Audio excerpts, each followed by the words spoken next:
Hail, friend, and welcome to Olympia, home of the Olympic Games.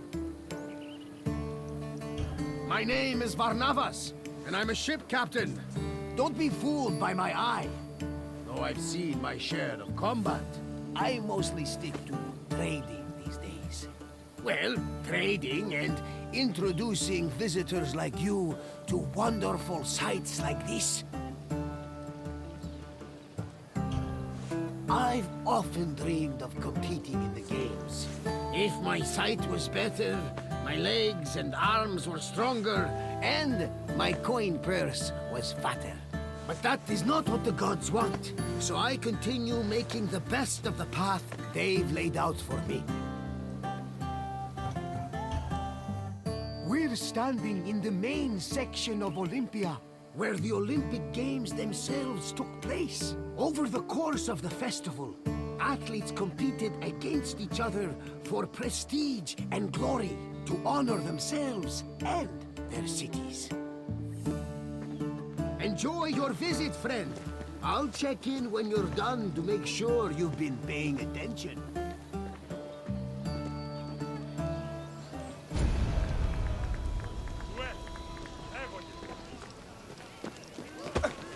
The first day of the Olympic Festival began with a swearing-in ceremony for the participating athletes, trainers, and judges. The ceremony took place in front of the altar of Zeus Horkios, or Zeus of the Oath. Athletes would swear that they would follow the Olympic rules, while judges promised to be fair and unbiased. Then the competitions began, starting with a contest between heralds and trumpeters over who would have the privilege of announcing the games. The first day's athletic competitions consisted of wrestling, running, and boxing events for the youngest athletes, aged 12 to 18.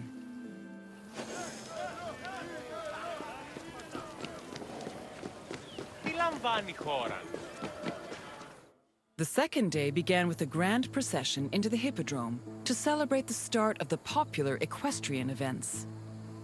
The most anticipated and spectacular of these was the Quadriga, a four-horse chariot race. Horse racing events were unique in that the winner was not the most skilled jockey, but the owner of the fastest horse or chariot. The Spartan princess Caniska once took advantage of this loophole to skirt the rule that women weren't allowed to compete and earned 2 Olympic victories in the process. The rule also allowed for occasionally strange results, like in 416 BCE, when the statesman Alcibiades entered 7 chariots into a race and won 1st, 2nd, and 4th place. After the equestrian competitions, the 40,000 spectators migrated to the stadium to watch the pentathlon events. When the day's events were over, funeral rites were performed for the hero Pelops, the mythical founder of the Olympic Games. The night ended with a celebratory feast and a great parade in honor of the day's victors.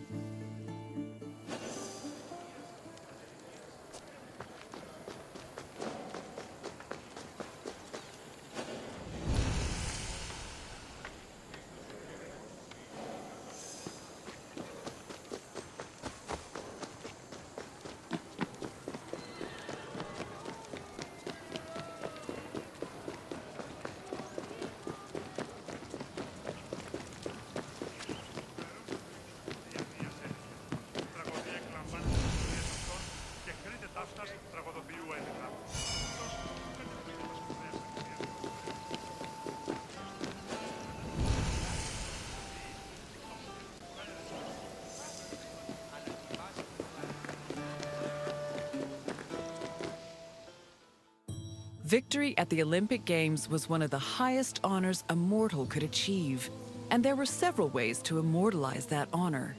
Some athletes had statues erected of themselves, while others commissioned poets to write them victory odes. Oral tradition was very important to the Greeks. These odes, called eponychia, were often composed by the finest poets in the land, such as Pindar, Simonides, and Bacchylides. They were usually played at banquets and celebrations attended by the triumphant athlete or upon his departure from Olympia.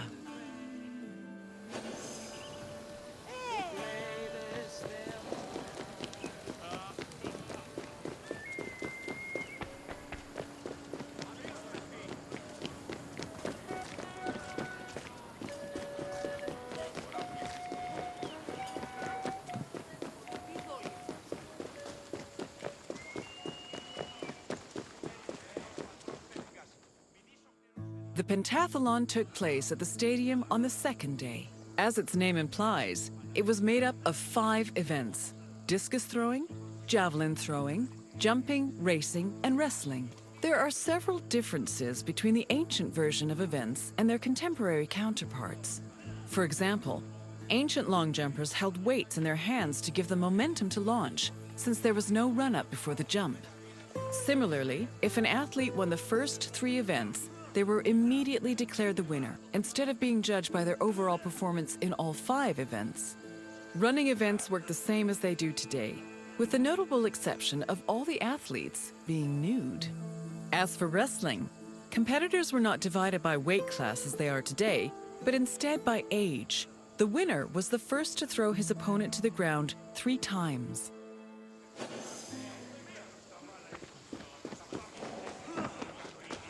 Day 3 started with the most important event of the festival. A procession of Hellanodikai, ambassadors, competitors, and animals made their way to the great altar in front of the Temple of Zeus. The animals were then offered as the official sacrifice of the festival. The afternoon of Day 3 was dedicated to foot racing events. Running was the oldest event of the Games, and in fact was the only event at the first Olympics. The main race was called the Stadion, which was a sprint of around 180 meters. The winner was granted the honor of lending his name to the 4-year period between the Games. This period was known as the Olympiad. The 4 years that followed the first Games in 776 BCE were known as the Olympiad of Coroebus of Elis, the first Olympic champion. Once all the competitions were over, a public banquet was held in the Prytaneon to celebrate the day's victors.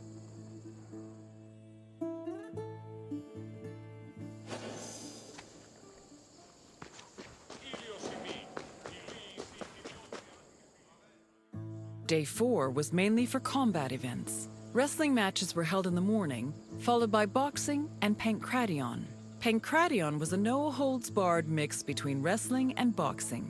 Almost all moves were permitted, except for biting, poking the eyes or mouth, and striking the genitals. The event was very popular, and it was seen as the ultimate expression of strength and technique. Later on in the afternoon, there was a unique racing event called the Hoplitodromos, or Race in Armor. In this event, competitors wore a helmet and held a shield to simulate running in the battlefield.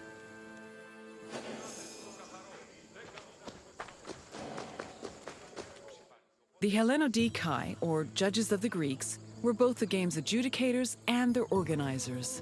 They hailed from Elis, the city in charge of the sanctuary of Olympia, and new judges were elected each Olympiad. They had several responsibilities. Before the games started, they decided which athletes would be allowed to compete and supervise their training. They also drew lots to make the competition brackets. During the games themselves, they picked the winners and kept an eye out for foul play. For the latter, they were assisted by stick and whip-wielding umpires who stood near the athletes and punished them if they were caught cheating.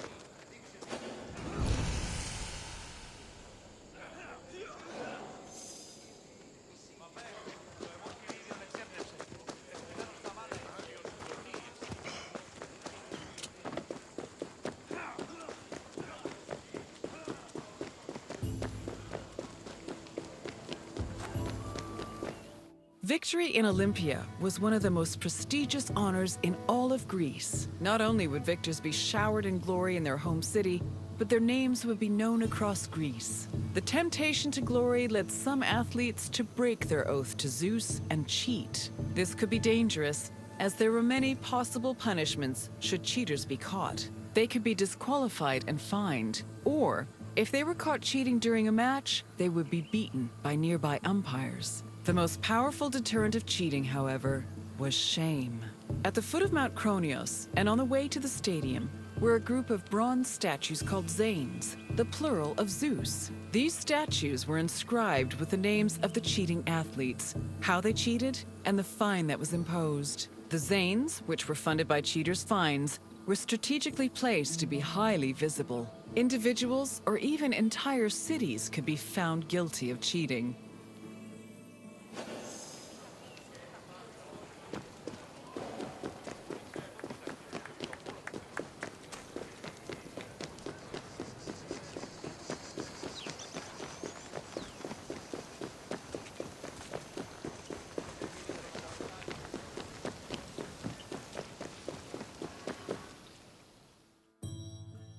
The Prytaneon was the administrative center of the cult of Olympia and the Olympic Games. The building housed the sanctuary's priests as well as the game's officials. It was also used to stage the grand banquet held on the evening of the third day to honor victors. It also had a sacred function. Its central chamber was the location of the Fire of Hestia, a sacred flame that burned day and night. This fire was used to light the other altars around the sanctuary. This practice may have partially inspired the modern tradition of carrying the Olympic torch.